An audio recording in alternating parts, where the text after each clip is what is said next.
semaines égales. Puis les frontières des jours et les lignes des heures. Alors le temps file doux, soumis à notre exacte mesure. Agenda Hexaconta, la maîtrise du temps. Le four Minute Seb, idéal pour tout faire tous les jours. Mini-four, maxi-taille. Seb. Pour éviter ça, Black & Decker a inventé le Workmate. Un établi étau qui se déplie. Workmate de Black & Decker. Quand c'est fini, on replie.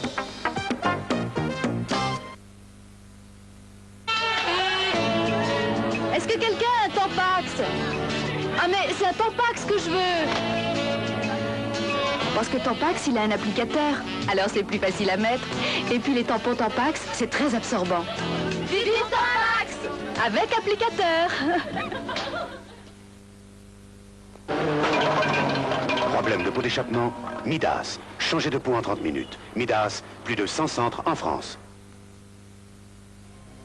En regardant certaines tables, le moins que l'on puisse dire, c'est que ce n'est pas brillant. Et pourtant, il suffit d'un peu de... Soleil citron, un liquide de vaisselle pour faire brûler tout ça.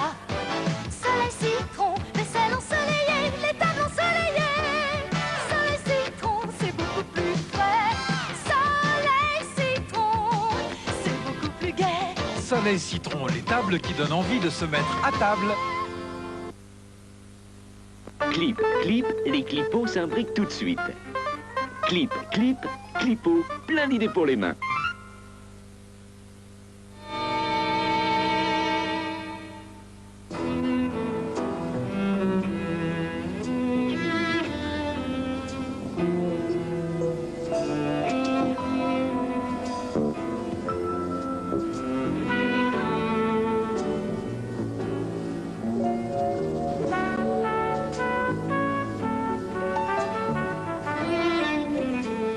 Matière, couleur, parfum, création Charles Jourdan. Quand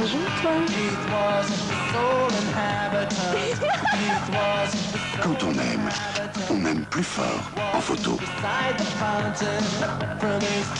Quand on aime, on fait des photos, de belles photos. Aimer plus fort en photo.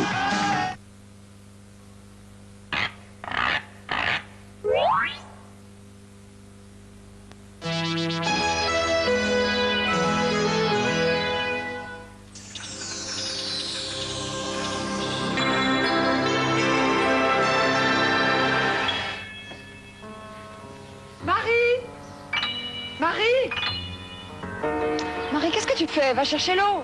Après le film Les mots pour le dire, d'après le roman de Marie Cardinal avec Nicole Garcia et Marie-Christine Barrault, débat de l'avenir du futur sur le cerveau démasqué. Tue-le! Tue-le!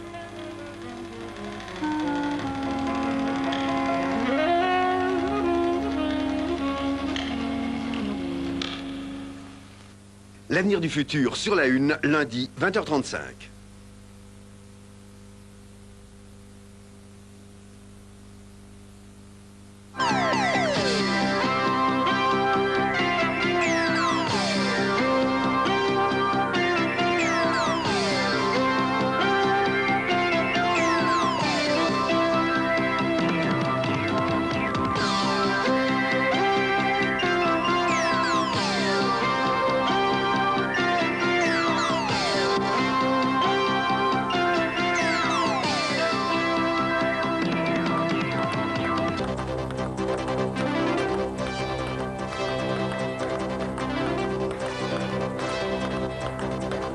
Et oui, en orange, c'est Vincent Purcar, en rouge, c'est le numéro 3 mondial, il est chinois, il s'appelle Saike, et vous pourrez les applaudir si vous habitez Paris et la région parisienne demain. Nous vous les présentons au cours de cette émission dans différentes exhibitions, vous les connaissez déjà, un tournoi des gentlemen qui aura lieu donc demain soir à Coubertin, rendu célèbre notamment par les exhibitions, mais aussi par la présence de nombreuses vedettes, avec un petit V évidemment, du show business qui viendront s'exercer autour des tables de tennis de table à partir de 19h. Et je vous le répète, au cours de cette émission Sport Dimanche Soir, on retrouvera Purcar et Saike autour de tables constamment changées, des tables gigognes, où ils vont vous faire admirer leur technique et leur dextérité. Mesdames, Mesdemoiselles, Messieurs, bonsoir.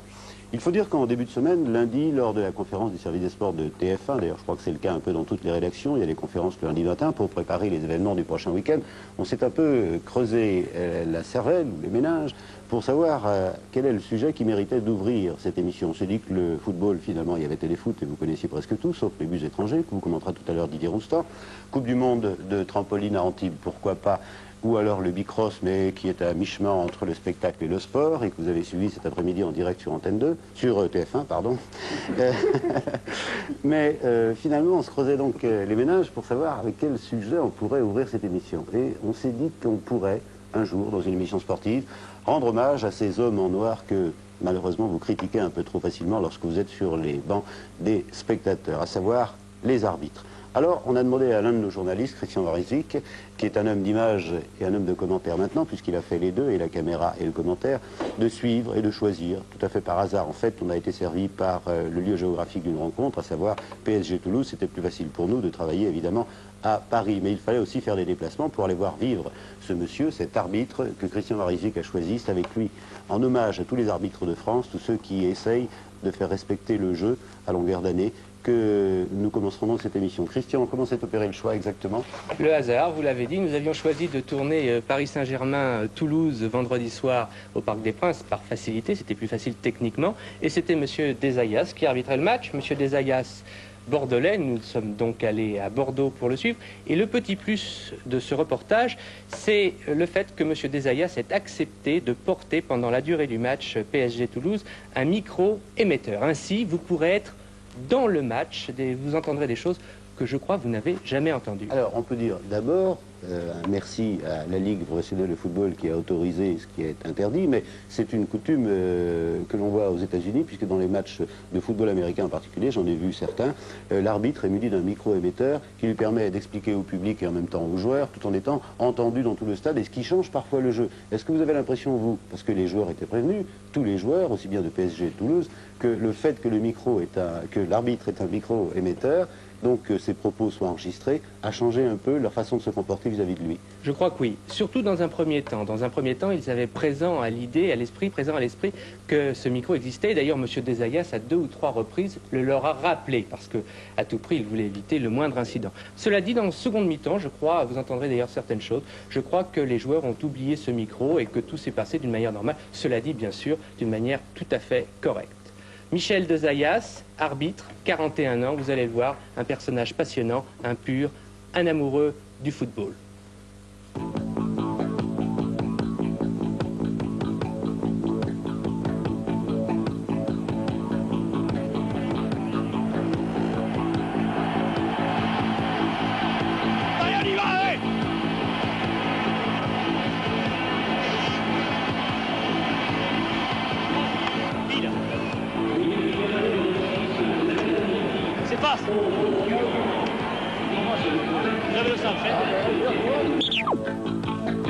Michel Desayas, 41 ans, arbitre de Division 1. Demain, certainement, arbitre international. Dans le civil, électricien automobile à Bordeaux, au Centre régional de réparation des véhicules, des PET.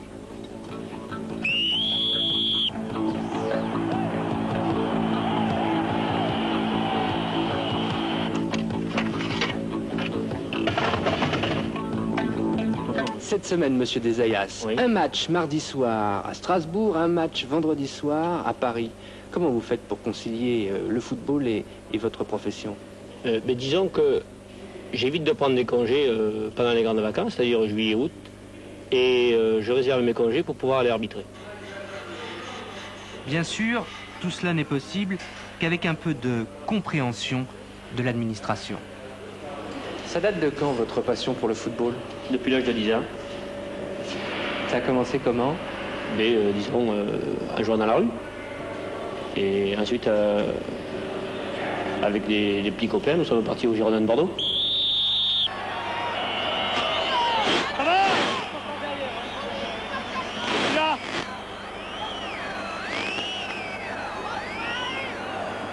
Alors vous êtes... Racontez-moi un petit peu pourquoi et comment vous êtes devenu arbitre. Bizarrement, un jour je me trouvais donc blessé. Il manquait un arbitre au match que devaient disputer mes camarades et ils m'ont demandé d'arbitrer. J'ai arbitré et il s'avérait que ce jour-là, l'arbitre en question devait être contrôlé par un examinateur de la Ligue. Et à la fin de la rencontre, le monsieur est venu me voir, il m'a demandé si je voulais pas arbitrer.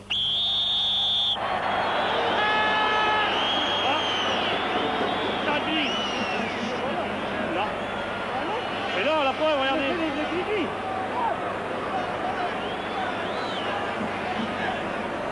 Ça va? C'est Suzy.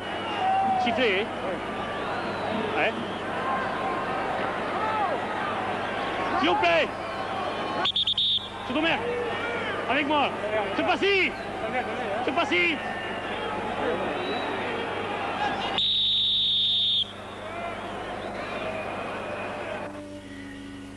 À 14 km de Bordeaux, une gentille petite maison. 3 filles, Nathalie, 18 ans et demi, déjà 15-3 au tennis. Christelle, 16 ans, et Valérie, 9 ans. Quand il arbitre un match et que vous êtes devant votre poste de télévision... Ah, moi j'arrive, que je regarde pas. Ça m'angoisse. Quelle angoisse? Je sais pas, bon, disons que d'entendre les gens, bon, des moments, comment dirais-je, le journaliste, celui qui fait un reportage, bon, des fois c'est pas toujours aimable, alors quand c'est votre mari qui est sur le terrain, vous entendez certaines choses, bon, je suis angoissée pour lui, je me mets à sa place, quoi, il me semble qu'il y a des moments, c'est dur. C'est pas croyable qu'il accorde le pénalty là-dessus, mais c'est invraisemblable à 3 minutes, 2 minutes de la fin de la partie. Alors ça, je n'ai vraiment pas peur de le dire, monsieur Foot, vous êtes un salaud. À côté, eh bien, il y a un bon Dieu, croyez-moi. Eh bien, il y a vraiment un bon Dieu. La peur, vous connaissez? Pas encore.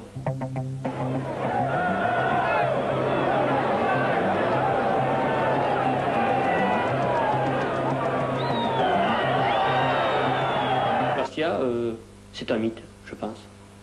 Bastia, j'y suis allé 3 fois de rang, toujours pour le même match. D'ailleurs, c'est une coïncidence, toujours Bastia-Lille. Et je pense que Bastia, c'est pas plus dur qu'ailleurs. C'est Maricio. Por favor, por aquí. Hombre.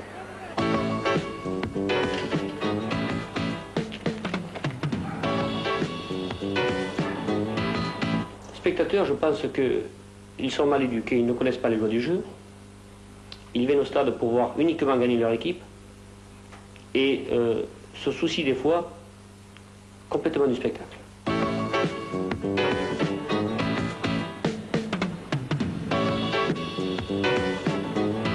Actuellement, une campagne de presse a l'air de s'instaurer envers les arbitres. C'est à croire que c'est les arbitres qui font régulièrement perdre les équipes.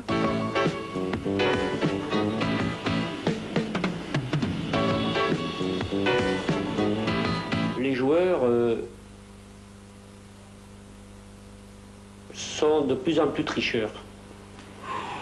C'est dur ce que vous dites là. Ah oui, oui, je le dis, je pèse mes mots, parce que à l'approche de la surface de réparation, la plupart de bons joueurs simulent des fautes imaginaires et ils essaient de nous piéger. Ils se font peut-être de la publicité, mais ils font du tort au football. Parce qu'on dit, après tout, c'est un sport de truqueur, alors que normalement, c'est le plus beau, pour moi, c'est le plus beau sport. Pour lui, c'est clair, le foot, c'est le plus beau sport du monde. Honte à vous, supporters, qui demain sur un stade, protégé par l'anonymat de la foule, crierez en s'adressant au petit homme en noir, « Au chiottes, l'arbitre !»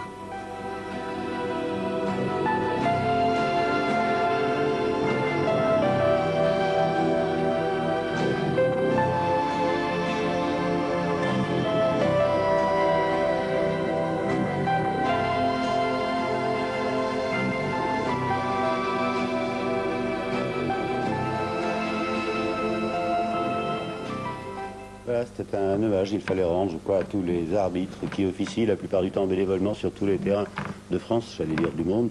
Je pense qu'il méritait ce coup de chapeau. Et Christian Varizig a raison dans ses propos de dire qu'on n'a pas le droit de dire certaines choses aussi quand on est tout simplement protégé par l'anonymat de la foule. Bravo Monsieur De Zayas et bravo à tous les De Zayas de France.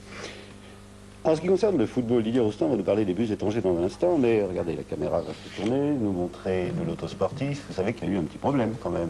Savoir qu'il n'était pas tellement difficile de trouver les résultats, que vous connaissez maintenant. On a eu quelques plaintes comme quoi vous ne voyez pas assez longuement les panneaux. Alors là, vous avez le temps. Pour Nice, il fallait marquer 1, Nantes, il fallait marquer 1, Toulon, il fallait marquer 2, puisque c'était nul avec Monaco, Sochaux, Metz, c'est Metz qui gagne, il fallait donc marquer 2. Oui, j'ai bien dit Toulon-Monaco, il fallait marquer N. Hein. Rennes-Bastia, c'était 1. Paris-SG-Toulouse, c'était 1. Nancy-Lille, c'était 1. Lens-Bordeaux, 1 aussi. Brest qui a gagné face à Laval. Auxerre face au Havre. Ensuite, c'était un peu plus difficile de trouver Tours-Béziers, 2 matchs nuls. Le premier, c'était donc Tours-Béziers. Martigues a gagné. 7 a gagné, c'était toujours 1. Et Niort-Orléans, le deuxième. Et Valenciennes-Besançon, Valenciennes qui gagne. Ça, vous me direz que c'est pas tellement difficile. Il doit y avoir beaucoup de joueurs à 13, 14, même 15. Par contre, pour en avoir 16, c'est plus compliqué parce que tous les pronostics et tous les papiers de préparation disaient que Reims-Beauvais, ça allait se terminer vraisemblablement par la victoire de Reims ou, au cas où ça marche moins bien du côté de Reims, par un nul. Et là, le tirage au sort qui est intervenu vendredi soir, avant les rencontres, et qui n'a été rendu public que cet après-midi, on a reçu des coups de téléphone à la rédaction de TF1 nous disant pourquoi vous ne diffusez pas le tirage au sort. Il n'y a pas de tirage au sort filmé. Le tirage au sort, il a lieu le vendredi avant les matchs exprès et les résultats ne sont connus que le dimanche soir. Le tirage au sort a désigné Beauvais. Et c'est ça le 16e match, la 16e case. J'ai bien l'impression qu'il n'y aura pas beaucoup de gagnants à 16 rencontres. Alors on va encore parler demain de ce tirage au sort, mais je pense que c'est la seule formule. Et même si le loto pense à ce problème, je ne crois pas qu'on trouve une meilleure solution. Voilà pour le loto, je vous souhaite en tout cas d'en avoir au moins 15, 16, alors chapeau, champion. Didier, vous en aviez combien? Je dois en avoir 13 ou 14. Plutôt 13 ou 14, voilà. Pour le foot maintenant. Alors le football, un dernier résultat en deuxième division. Cet après-midi, Mulhouse a battu Lorient dans le groupe B, 3 buts à 0, 3 buts du même joueur, l'ancien Canois, Lamine Ndiaye. Et je vous signale que le Paris Saint-Germain est la seule équipe d'Europe invaincue en championnat. Il restait jusqu'alors Gijón, la formation espagnole, et Porto, l'équipe portugaise. Et bien ces deux équipes se sont inclinées en championnat ce week-end. Donc il ne reste plus que Paris Saint-Germain qui aura fort à faire tout de même vendredi prochain contre le champion sortant, les Girondins de Bordeaux. Passons donc effectivement au but étranger. Il y a le championnat d'Italie, le championnat de Suisse, le championnat allemand aussi. Je vous signale qu'en Angleterre, Manchester a perdu 2 à 0 et se fait rattraper progressivement par Liverpool qui l'a emporté, qui n'est plus qu'à 2 points. Donc le match de la journée opposé au stade olympique de Munich, le Bayern à Brême. Le Bayern a ouvert la marque par Narveit. Brême en plus sera handicapé par la sortie de son attaquant Rudi Völler à la suite de cette faute d'Augenthaler. Mais Schaaf va quand même égaliser pour Brême. Et maintenant, ça se complique pour le Bayern, car à la suite de ce tacle, pas vraiment irrégulier, eh bien Mataos s'énerve et se fait expulser, c'est-à-dire que pendant 50 bonnes minutes, eh bien le Bayern va jouer à 10 contre 11, mais tout de même sur sa pelouse. Pénalty pour le Bayern en deuxième mi-temps, Lerby, le gardien repousse, tête plongeante de Lerby, et finalement Dieter Honest.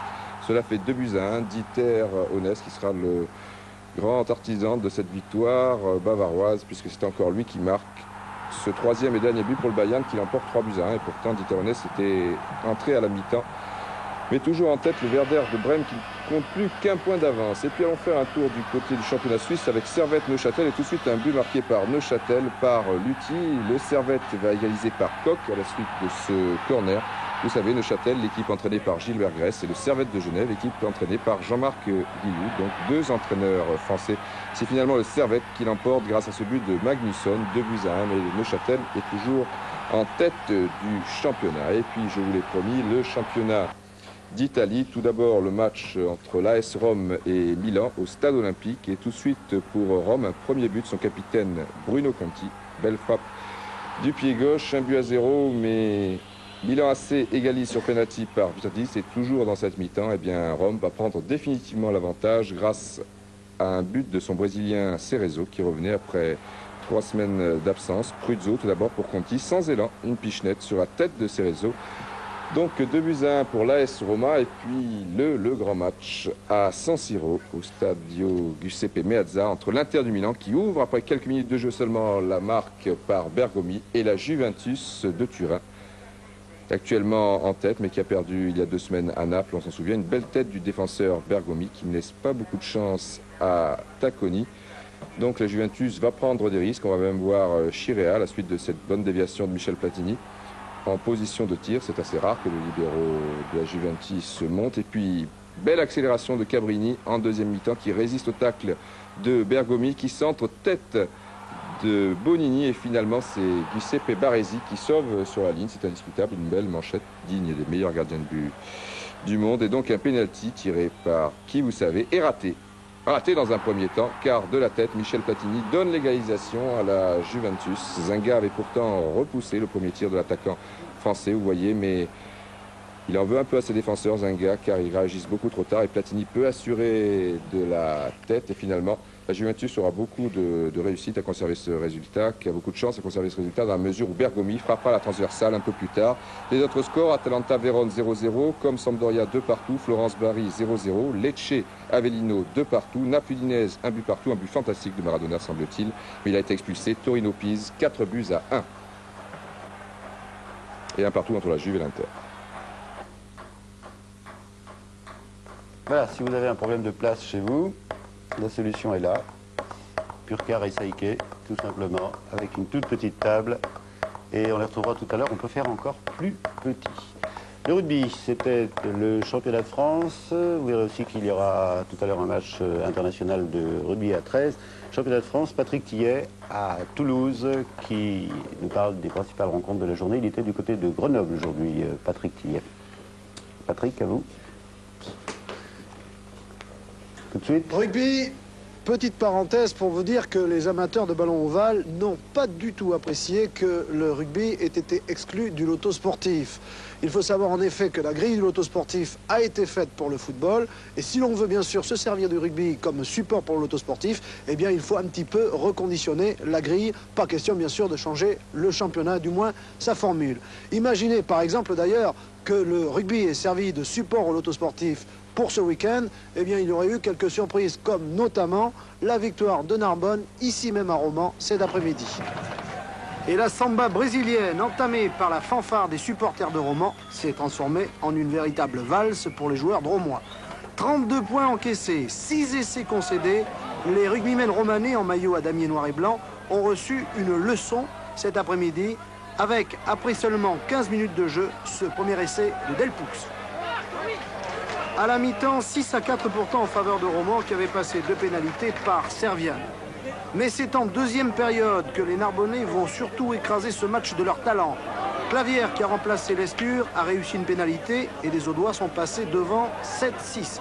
Et regardez bien ce qui suit. Touche.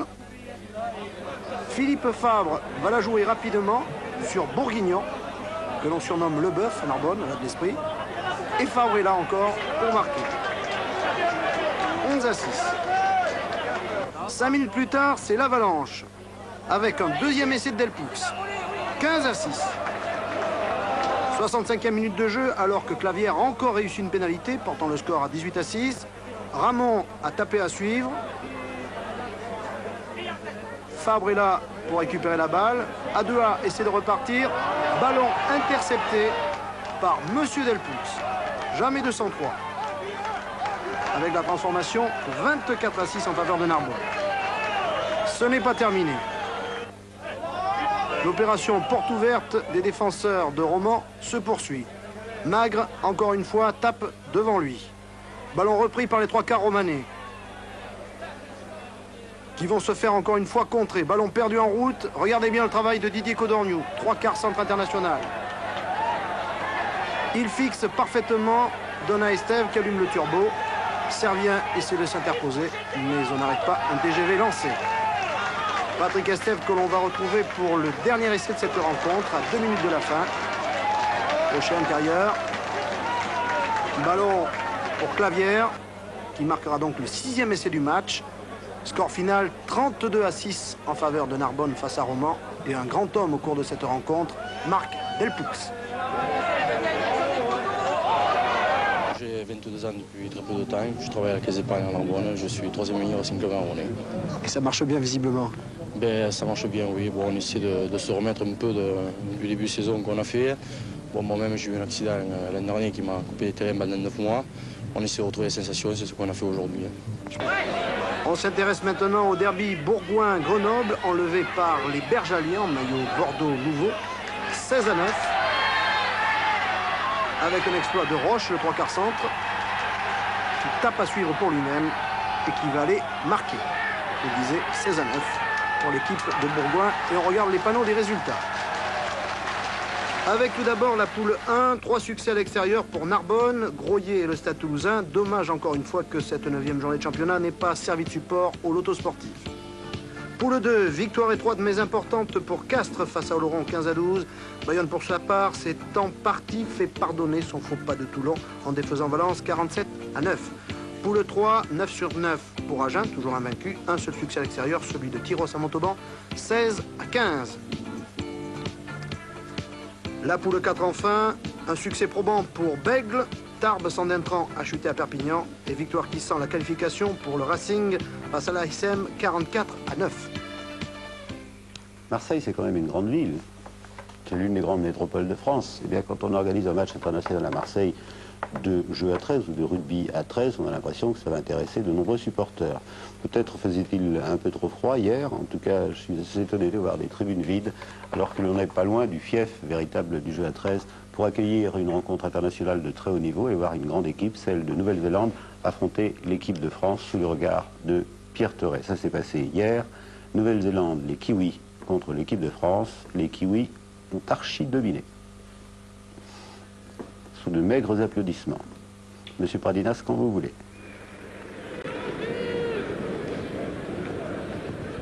Prétendre, comme le journal sportif, couper les ailes au kiwi, le seul oiseau sans doute qui n'en a pas, et bien que l'on fût à Marseille, relève de la gageure autant qu'envisager remplir un stade de 50 000 places quand on ne dispose que de 30 000 joueurs.